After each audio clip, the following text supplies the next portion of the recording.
maana jioni ya leo kuna maisha yatafufuka. Maana jioni ya leo kuna matumaini yatafufuka. Maana jioni ya leo kuna imani itafufuka. Baba nakushukuru. Iga Bwana Yesu shangwe nzuri. Adala Bwana nikalekela.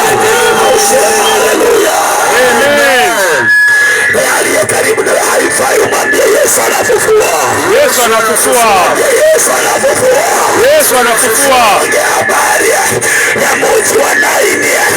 Hii ni moja wapo ya habari ya Biblia ambayo naipenda.